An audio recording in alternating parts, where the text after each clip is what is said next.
Welcome back to Southern Hang Podcast. You know, guys, they say if you love your job, you'll never work a day in your life.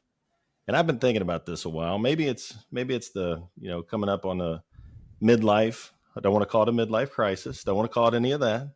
But I'm thinking, what if you had the job that you thought you might have when you were in your teens or maybe even in college? You're thinking, this is the dream job, right?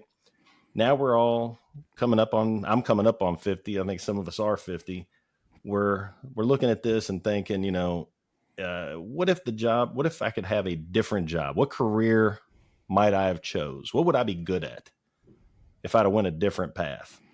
And I've been thinking about this. I've got the summer vacations coming up as well. And I've been thinking about a job that I'm going to jump in here and go first. I think I might have been a good deep sea fishing guide. I think I think that is the role. That's the job that I think I missed. It's hanging out. It's chilling all day. There was a show, I think, Neil, you might remember Grillin' and Chillin'. Chillin', of course. Grillin' and Chillin'. I'm thinking the whole thing, I can do this. You get to listen to music all day long. You're talking 3 hours, 6 hours, whatever it is. You're in the sun. You got the shade if you need it. That is the role. That is the job I think I missed out on. If I could go back and do it or just switch careers, I think I could do this. So you going Gulf? You going Atlantic? Like what's your specialty? Lake Cumberland? That's not deep or sea, but that might be the Pacific. It's a nice house. The Pacific Northwest, and the Pacific East Coast. I think I'd probably go Gulf. I think that feels right. I think the water's not as choppy. Maybe it feels right for me. Oh, so maybe you're worried about seasick. So that. Hey! I didn't say I was going to be good at this. I just actually I did say I was going to be good at this. Yeah, I think you would. but I think the more I think about like the captain of the boat, they don't actually ever that I've seen. They're not really out the one doing the fishing. They might be like getting you ready for everything, but they're not the one that's like they don't have to worry about catching any fish. They're just there for you and their support. And they're chilling. So we can go. Go ahead. No. I was gonna say we can go in partners because part of my notes on this project, which I've always said, is my retirement plan is to open up like a little beach hut and rent out like scooters and bicycles, and I just want to sit out there and like read the paper and talk to my customers, and so I can be like, yeah, come get your bicycle from me, and then head down the road to my boy Sherman, hop on his boat, he'll take you fishing all day. We just live by the shore. Tammy will weave little bags. I think we're onto something here. That life sounds wonderful. Sorry, Sherman, I'm still perplexed here about this deep sea thing. So is this like charter boat, like at a tourist location where you're going like swordfish or sailfish? Or is this like George Clooney and Marky Mark in The Perfect Storm? Ooh. I'm feeling I'm going on like a little, 6 to 8 people coming out on my boat, charter, nothing crazy. Now we're not talking like 20 person big yacht type thing. We're only going out, I'm saying deep sea. I don't know how many miles out that is, but we're talking 6 hours a day. You know what I mean? Get out early. Yeah, get out early, crush it. Well, so what's the biggest fish y'all caught on deep sea fishing? Like, is that important? Is that an important? I will tell you, one of my favorite fishing stories of all time was not deep sea fishing. It was a little lake. Going fishing with my parents and my brother. I don't remember who else was there, but I remember my mom fishing, and she's casting out. She's got a bobber on the fish. I may have told you guys this story before. She got the bobber on the pole, and she's not catching anything all day. She's sitting reading her book. We're not paying attention really, but we're catching everything all day long, just pulling. And I don't remember what these were. Probably bluegill, probably something small. But we finally, I don't remember how long we've been there, but somebody leans over and is like, Mom, you're really bad at this. Like, what's going on? You haven't caught anything, and we're just a little nervous. Everybody else is catching stuff. And she just looks over and she goes, I don't have anything on the hook. Best fisherman of all time. I just thought about, I'm like, that is Genius. Nobody bothered her. She sat for hours. She 100% got it. Sat for hours. Nobody talked to her. Nobody said anything. And, she's just chilling. I mean, never a bite. And occasionally she'd look over and go, "Did y'all see that?" "No, we didn't see that." She was like, "I think my bobber moved." No, it didn't. There's nothing happened. She definitely understood the assignment. Little family time, little quiet time to catch up on her book. She knew exactly what she was doing. Well played. That's right. Redmond brought Kenny Chesney up on one of the episodes talking about, maybe we were talking about the beach or something, vacation, and maybe a Kenny Chesney song. But he's got a song, "Live Like Jose." Man, that is one of the best songs ever. And it's him and it's Kenny on a fishing trip, and they finish up, and he goes to tip Jose a pretty big tip, and he says, I make good money back where I'm from, and I want you to have a little extra. And Jose says, I also make good money where I come from. I wake up every day, I go fishing, I come home, I play guitar, I hang out with my friends, have a drink, go home to my wife, and I pray every day I can do it all over again. And it's a great fucking. And I'm like, fuck yeah! Like enough. Too many of us are in the rat race and not enough enjoying the sunsets and the fishing. You got to take that time. Now, the thing I did think about, Craig, is the cleaning of the fish. Yeah. So there is. I'm gonna have to farm some of this out. I'm gonna have to have at least one assistant. Interns. You're not going full service. Interns. You don't even. It is full service, but I'm gonna have to bring somebody. You're the captain. The captain doesn't clean the fish. The captain just drives the boats and puts some music on. Yeah. Maybe make a little rum punch. You make a little rum punch for the guests while they're fishing. Do it. Yeah. Look at me, Evan. Look at me. I'm the captain now.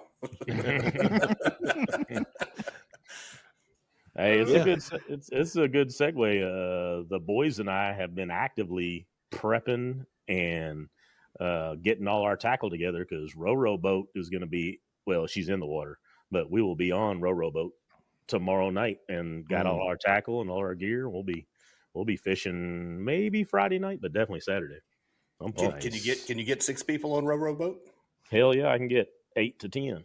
Oh, my bad. Sorry, I was confused with all the names. Toto boat. Toto boat isn't Toto boat hadn't made its it's still in the shop being prepped for mid-July as the debut for Toto boat. Row boat is ready to go. All right, so Row's good. No go on Toto.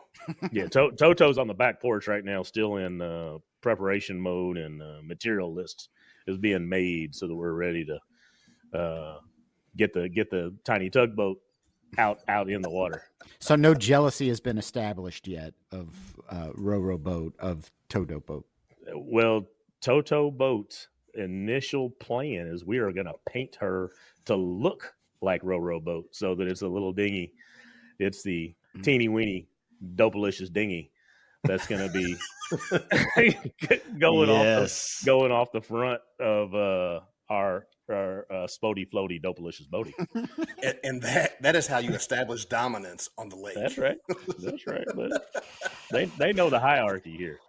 I'm picturing Row boat is not jealous. I'm picturing Toto boat being towed out along like a motorcycle sidecar, like out into the water, under the lake. Of just kind of, hey, this is what we're bringing, buddy. It's a serious conversation right now on how we're going to get the little boat out to where we want on the lake right now. So that's a conversation also. So I like it. Yeah, we hadn't figured that out yet. Well, Craig, what job do you think you would be good at if you weren't at Texas Roadhouse doing your thing? What job would you like to have? Well, I don't want to sell anything, buy anything, or process anything as a career.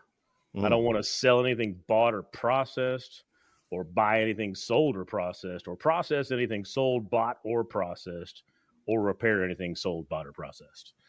So, sorry, I was hoping you. There you go, my man. Appreciate you. Hell yeah. What's up? Say something. Say anything. Say anything. I know.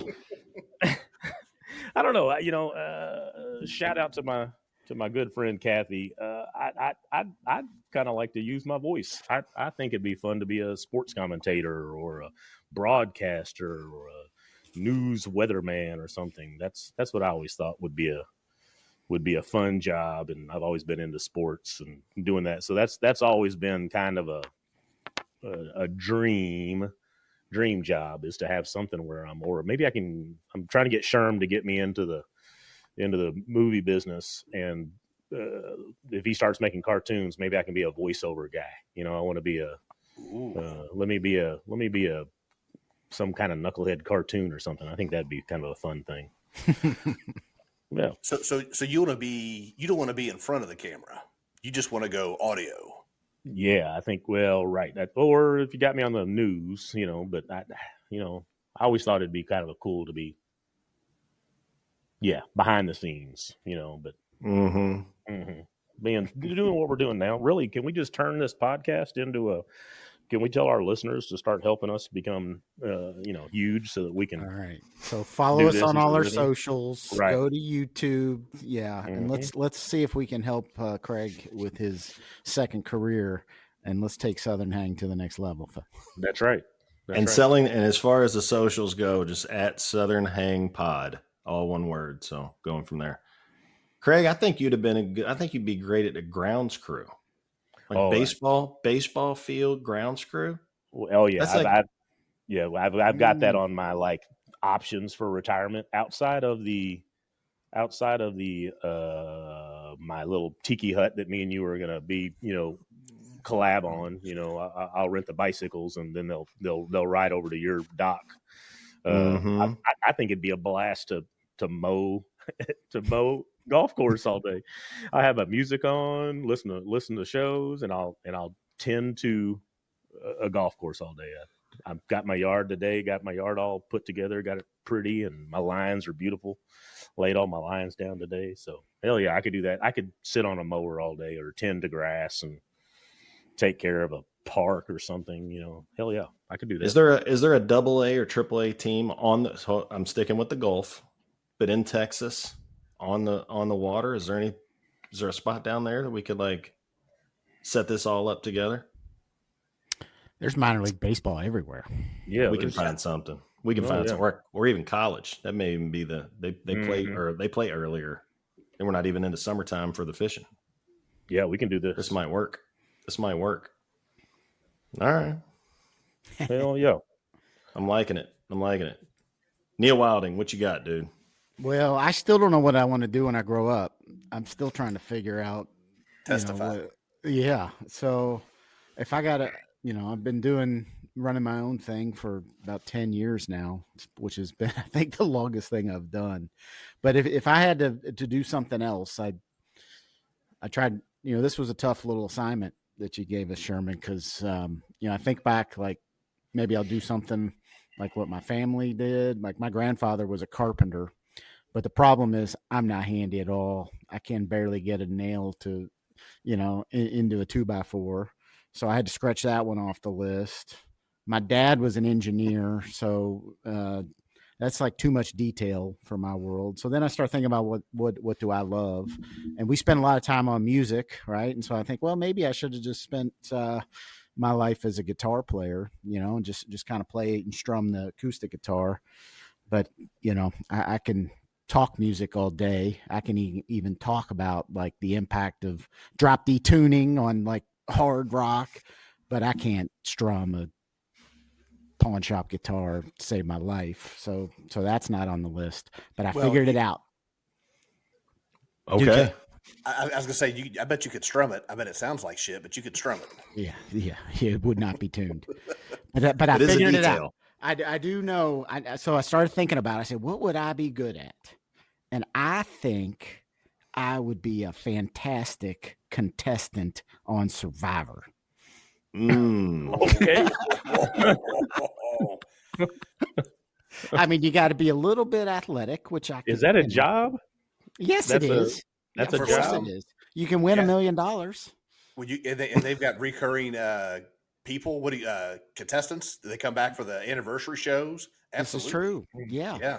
You could be a crowd favorite. And when I do that, it'll increase the social media presence of the pod, because I could come on and talk about it on Southern Hang. So then the pod kind of comes along with us.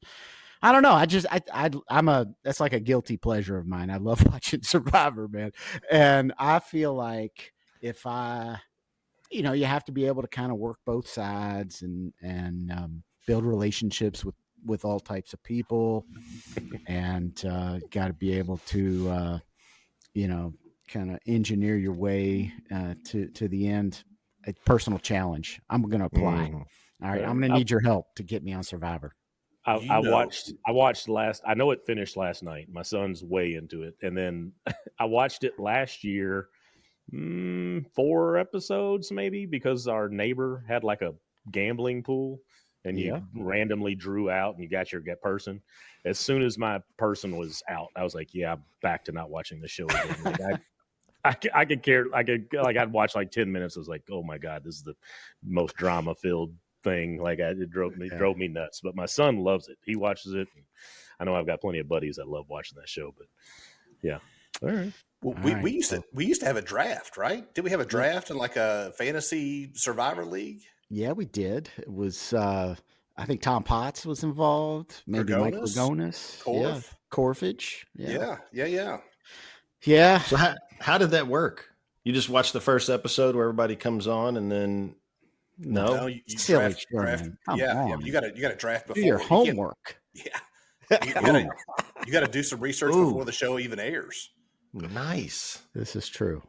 Yeah. So you're just out, finding people and just figuring out who they are and where they're coming from, and then you draft all of them going in. You've not seen anybody do anything. Yeah, we've done research. And then it's been a little while. It's been a little while since we've done this. We grew up a little bit, but yeah, we played. That's not true. That part not true. Yeah, silly. If we're treating Survivor as a career, are there people that you know from post episodes that you still know what they're doing, and that led to something?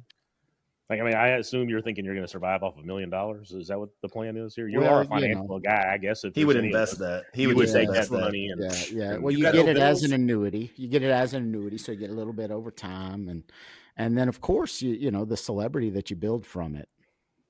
There's celebrity people from Survivor. Should I know there are? Craig, do you know how far $1 million goes on an island? Well, right. You got no bills. I know. I'm just going to be out deep sea fishing with Sherm. Compounds on an island. It just compounds, dude. Renting ski doos from Cotton. That's what I'm going to be doing. There's not a doubt in my mind. Our boy, Neil, you're going to get a call or a text, or he may show up at your house and give you a hug. But our boy TP actually sent a video in to try to get on Survivor years ago. Probst doesn't know what he's missing by not bringing Potts on that show. Biggest oversight they've ever had, for sure. Although, does Potts know there are no mirrors on the island in Survivor? Or irons for his pants. Or irons.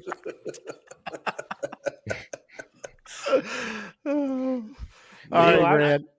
Well, hold on. Go ahead, Rick. No, go ahead, Cotton. I was going to say, I have Neil down and in the music. I have you as the music review person. Like, I see you going to shows, watching shows, taking notes, coming back, giving us your your 3 to 5 star review on people, and touring and they're tuning in to the you want to get the good review from the Wilding music review guy. I think I'd do that for free. Yeah, the Siskel and Ebert of music is what I've got you as, and then on another note, I still want you just to come into business with me on my sports complex, and you can do the financial side, and we can just have kids playing sports and volleyball and all that kind of stuff, and run a sports complex all day. That's still a job that I want to do too. And it'd be fun to own something that I get up and go to every day. And it's a sports complex that has volleyball and pickleball and, soccer and all that. And then you just get to spend your day in there, watching the kids grow from little till they head off to somewhere else, and you're coaching them in things and you're setting up programs. I think that'd be a blast of a day. And I know you were working on something on the south end. So maybe what we need is like a south end, and we got it up here in the OC branch. and we'll just have all angles of the Metroplex taken care of.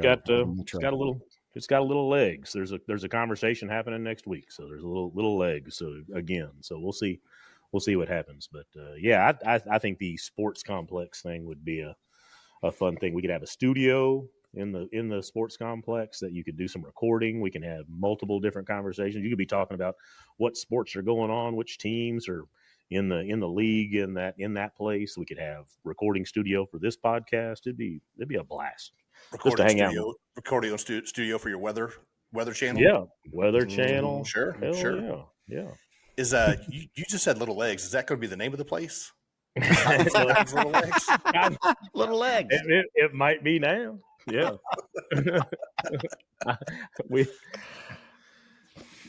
That's it good might stuff. be now. Yeah, no, it's All been right. a conversation for a while now, but new conversation, TBD next week. I'm excited about it. Nice. Yep. Redmond, what do you want to switch careers and just take off doing? Well, it's a loaded question, and I'm trying to think like what I would be good at or what I would enjoy. And my need family, the Venn diagram. You got the need all kinds of shit. Got some string running across the room, connecting all the dots. When I was in high school, I thought I wanted to be an accountant, not like Ben Affleck in the movie where he's like, capping people, but like running numbers. And once I started taking a few classes, I was like, I don't think this is for me. But like that's a dream job as a child, is to become an accountant. I thought that was just what people ended up having to become because they needed a job. I thought I kind of liked it, right? But once I got into it, I was like, I don't think this is for me. But I've kind of held on to that whole analytical piece. So my family has a nickname for me, named after the previous Kentucky State auditor, Crit Llewellyn. So like we'll just look at something, right? Like we'll be at a restaurant or something and the menu will say $5.95 or whatever and something. And I'm like, that doesn't make any sense. And here's the math behind it and they're like, easy, Crit, like let it go. Like they're just trying to have a good time. So part of me kind of wonders if I should go that route, and kind of, this is on something one of us just mentioned. What I think I would like to do is have a small team, like maybe 3 of us. 4 might be too many. I don't know. But there is something to a job where you get instant gratification. And when you get done, you can take a step back and just look at it with pride. I think I'd like to have a grass cutting service. And you got a little team of 2 or 3, right? So everybody can put on their headphones. You go out today, like maybe Craig's doing the weed eating today and I'm doing the grass cutting. And maybe Neil, you're doing the leaf blower to get all the grass clippings. We get done with the job. We can look at it kind of like the 3 amigos, right? We hug each other. We're shaking our heads like we just rocked it out. Then we get in the truck. We tell a few jokes. We have a few bonbons, maybe some Funyuns. And then we get to the next job site and we swap it up. To me, it seems like a good gig. My weed eating is on point. So you got me in the right spot. My lines are like no other. That you can run a credit card between the sidewalk and the edge of the grass on my grass. So you got me in the right spot. I'm ready to go. I feel like Craig's got like 4 new jobs coming out of this. He's just lining them up. He's just lining them up. He's Jamaican. He's got like 15 jobs. Oh, you only have 1 job, you lazy bastard. I have 5 jobs. I run sports complex. I'm a speaker on the news radio channel. Hell yeah, man. So, Red, I figured whatever profession you chose, it would have to include conference calls. Well, that's what he's doing with the Funyuns. He's in the car. There's transport there, buddy. Hey, can we talk about that too? He's already worked it in. Who's gonna combo a bonbon and a Funyun? Like that one seemed like an odd combo. I'm like, my mouth is already like I gotta go brush my teeth. Well, you probably got to go Funyun than a bonbon chaser. Yeah, like a chaser, a bonbon chaser. I don't know if you have them in between the same job. Like maybe you got to space them out. Maybe it's Funyuns in the morning so that you kind of have time to kill off the breath before you get home. Oh, all right. Lady. Yeah, clearly you're not talking to any of the customers. No. You're only doing the work. You're not talking in. There's no customer service. This is a digital age. We're going to do it all via an app, right? You sign us up. You tell us, hey, you want me to do something different? You want Craig to have 2 credit cards in between the sidewalk of the street? Put it in the app. We ain't talking to you. We got Funyun breath. I like it. And headphones on too, so we wouldn't hear you if you did talk to us. That's right. I'm digging it. I had some notes on red, and I have you down as like some form of guided tour fella, like a museum. Like I see you going through, and come on, little buddy, come with me. Let me tell you about whomever this famous wilderness man, and you're leading people through the museum, and you're giving them guided tours, or you're walking through people through the downtown Louisville. That's what I see Red doing. Giving the. Am I doing like balloon animals while I'm talking to people and giving them to the kids? Or what am I doing? I think that you only use movie quotes through the whole tour, and so you got to walk it all, and it's all, each point of it is a movie quote. Yeah, that has teeth. Or a pun. I had you down as a fishing guide guy too, but not so much with Sherm catching the fish. I had you like taking people out on a tour to look at manatees and fake pirate ships. I see you out there like, well, we're gonna go look at the dolphins. Come on, son. Let's go look at the manatee. On your right, you'll see where this famous person lived, and that kind of thing, It's a whole day's excursion. You can stop off at my place, get the bicycle, go for a little ride, go fishing in the middle of the day with Sherm, and then wrap up at the end with a tour guide of looking at manatees with Red. It'd be great. So, well, I tell you what, it's funny you say that. So go back to your thing about wanting to have your little tiki hut, and I don't know what the name of the tiki hut would be. I don't know if you got something yet. The tiki freaky tiki. Yeah, give me 2 minutes. I'll figure out something. But I had in my head you doing something like tourism, but like you're playing bongos, right? And like people are digging it. They're like dancing or doing whatever. And then, you step away from the bongos and you're interacting with the people. That's where I had you. You're a bongo guy. I can play a bongo. I got some good rhythm. I could be a bongo dude. I could see you doing the bongo. Yeah. I could see that happening. Yeah, maybe one of those what's the little inverted drum thing with the different the steel drum? Yeah, the steel drums. Maybe a steel drum guy, a bongo guy. I could do that. Hell yeah. Maybe you do the bongos and the steel drum guy can fillet the fish when Sherman brings everybody in from the charter. And Neil just strums his guitar that he doesn't that I can't play a lick of. Yeah, I like it. Sherman, I had you down for hosting a syndicated judge TV show, like Judge Brown on Wave 3. Hell yeah! Hearing civil cases. I like that it's syndicated, but it's on Wave. It's so local. It's so local TV. That's true. I love it. That's awesome. What would be my catchphrase? Yeah, you gotta have a catchphrase. Got to have a catchphrase if you're on a judge. I'm gonna leave that one out for the listeners, unless you guys got one right now. But I'm gonna throw that email. You're on anybody comes back. You're on the Judge Sherman Brown from Germantown show. Mm-hmm. That works. Sherman. I was going through our stuff of this task, and of all of us, I really think you probably have the job that makes or fits your personality. You're so good at putting the right people in the room and doing whatever project needs to happen. And so when I look at I think, and I'm very proud of all our boys that we've ever known. They're such knuckleheads as youth, and now we're all adults and actually, paying bills and have good lives. But I look at yours and I'm like, man, I'm proud of my dude. Like, you always got some kind of project, and you're putting the right people in the right room, and you're getting the right people together, and then you're juggling this, you're juggling that. I'm like, that's perfect for Sherm. He does really good at that. So I I appreciate that. I love what you do.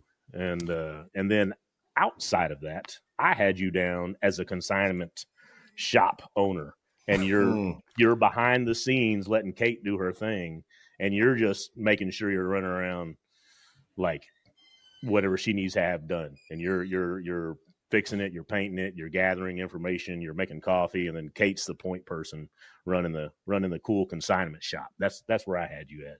That's kind of happening now. It just all this. We don't sell anything. It just stays in the house. You just buy a lot of stuff and it sits in the house. All right. Yeah, that's kind of happening already. It's just prep. It's prep. That's what it is. That's what it is. We're stocking. Oh, Wilding was thanks, a consignment. Man. Wilding was a consignment shop guy for a while. Well, my wife certainly ran a boutique. Yeah. That was cool as shit. I remember Tammy buying all kinds of stuff. We had like a serious debt issue I was going on. I was like, what are we paying Neil this week? Yeah. I'm like, hell. That's she got a little too busy to run that business. It got too big for her and her sister running that online boutique and ended up selling it. Yeah. Yeah. Is whoever they sold it to, is it still in business? Or? It is still in business. Yeah. Awesome. Yeah. Wild Tie. Yeah, they were all about it. I'm gonna switch it up here.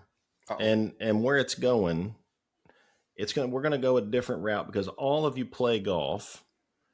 I started thinking about this conversation. I actually had this conversation a couple years ago, and it just always stuck with me of different people who think about sports, and it comes up every year or not every year, but during the Olympics. There'll always be somebody who says, well, I could do that. I could do that part of the, whatever, decathlon or whatever the thing is, or whatever the piece is of, curling. If all I had to do is go down and do this one part, I could do that. I could play against, whoever. The question I've got for you guys on golf, and Redmond, you went last. I was kind of expecting you to say that you think, or you might want to see if there's some avenue for you because I know how much you love golf. If you played a round of golf at Augusta National for the Masters, but you got to start on the green, but you had to start as far back as wherever the furthest point on the green was, do you think you could beat the professionals that were playing for the Masters? And I'm going to go around. I'm going to come back to you, Red. You're not going first. Cotton? I'll lock it up. I'm going to start with you, Cotton. All you got to do is putt. All you got to do is putt. Well, I'm just proud that you called me a golfer. I own golf clubs. You're ahead of me. I have been on many golf courses and played golf. But to take me to the level of a golfer, I own golf clubs and shoes and matching apparel, but no, there's not a shot that I would think I could beat a pro. I don't, I think I don't know if this exact question was brought up, but starting on the fringe and you're putting at Augusta, which is the most beautiful golf course I've ever seen. I did not get to play there, but I've been there. Mm-hmm. I don't know that I could beat I feel like Crit's coming through the question. Hold on. Well, just for clarity, are we just playing at Augusta, or is this like Sunday? Oh, this is, I think, all four days. So you got to go all 4 days, and you're only putting in front of the crowds. The patrons. The crowd is there, and somebody's with you. You're not by yourself. Somebody's with you. So you're watching this other professional go from the tees all the way up. Okay. And I'll tell you, before we get to Red, I'll tell you, there's no chance I am. I feel like I've lost rounds of golf where I putt more than the dude I was playing with around here. I can get to the green quickly, but I am the world's worst putter. I have no patience. So my short answer is no, but I have played Amen Corner before, just not at Augusta. When I lived in Houston, there was a course, they called it Tour 18, and I think it was a chain. They might have had a couple of them, but you played like the 18 of the most famous holes in golf, and they're recreated on this golf course. And so I played Amen Corner at that, and I feel like I had at least 15 putts on those 3 holes. Was it a replica, or was it Yes. inspired by Aiming Corner, or was it a replica? It was. They do their best to recreate it, so I think it would be close enough to call a replica. It's probably not exact, but yeah, it had a bunch of famous holes on it. It was cool. We played at a course like that here in April down in Myrtle Beach. It was the world something or another, but every hole was, this is number 1 at Troon. This is 11, 12, and 13 at Augusta, and blah, blah, blah. But once we got, I was expecting carbon copy. It was not a carbon copy. They were inspired by the holes. So they were similar, but not the same. Yeah. I remember this one I played on had the Mickey Mouse sand trap from the famous course at Disney World. And it had, the famous courses from St. Andrews. I don't know, but I don't know golf well enough to know how close it was to the real thing. Gotcha. Redmond, could you do it? Well, I don't know that I could tell the courses from the Mickey Mouse screens either. So here's what I could tell you. So I am, golf is my vice. I love to play. If I don't have Gunner, if I've got free time, I'm trying to find a way to play golf. I'm a 6 and change index right now, which is golf is all relative, right? So the pros, if I'm a -6, the pros are a +5, +4, and that's. I don't think there's any way in hell. I think you'd have to be. I think you'd have to be a 2, a 1 or a 2, to even think that you could do it. Because if you're at the furthest point, I won 2. Microphone checker. I just don't think there's any way in hell. I don't think it can be done. Is this an early birthday present? Are you about to tell me that this is what we get to do? If you clean the fish, no, I will clean the shit out of those fish if that's what we get to do. Yeah, I don't think. Yeah, like I say, I think you would have to be a scratch golfer, maybe a 1 index or 2, but I don't see how it's possible. I think that's how good those guys are.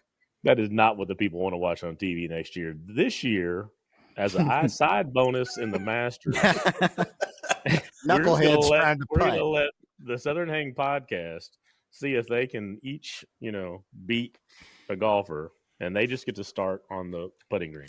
Furthest point from the hole, but on the green.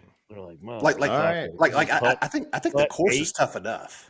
But the other piece, if you're playing in front of all the patrons and you're playing with a playing partner, I'm a fucking head case on the golf course sometimes, right? Just the pressure alone, I would be white knuckling the grip. I don't think it's possible.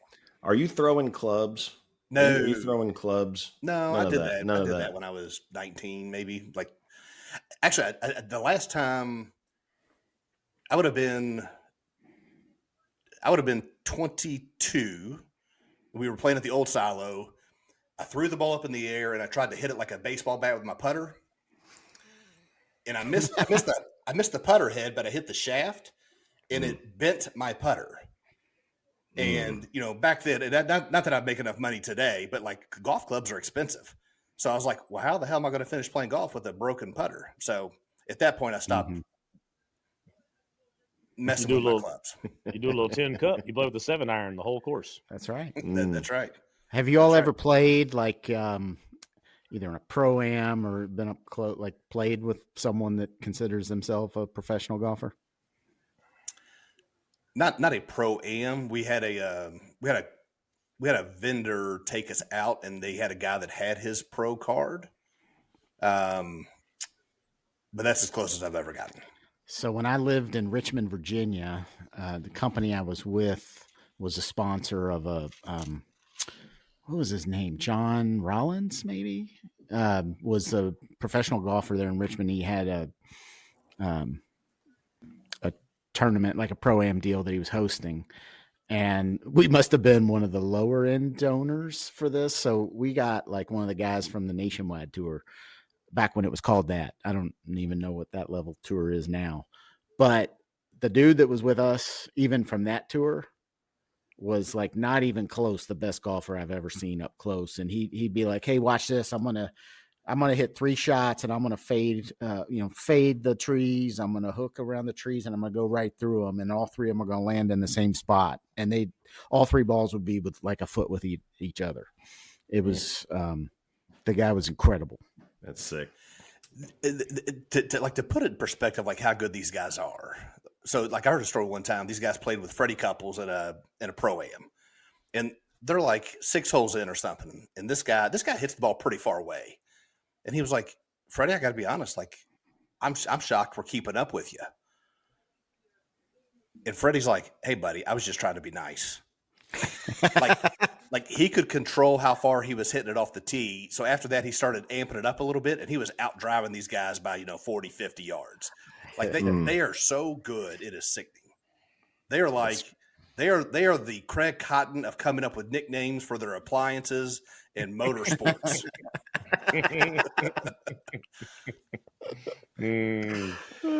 Well, that was fun. I appreciate it. That was it's one that I've been thinking about for a little while, of just kind of where people are and what they think their capabilities are, especially on a golf course, because it to me seems like a crazy science of just what all goes in, and like you said, of just precision, power, all the things that come along that you have to have, not to mention the mental awareness and just being able to block everything out to be able to do it. So I know I couldn't do it. I mean, I couldn't. There's no chance. I knew that before I even read the finish of the thing before I was going. But anyway, appreciate it, guys. I think this is about time to wrap this episode up here. Yeah, it's a good time. I think this is if you guys want to meet me down, on the Gulf. Are we all going to go quit our jobs tomorrow? I think that's happening. Everybody, peace, including our bosses. See you in the water. Is this a 2-week scenario here? Whatever you got to give, man. All right, guys. See you. Have it.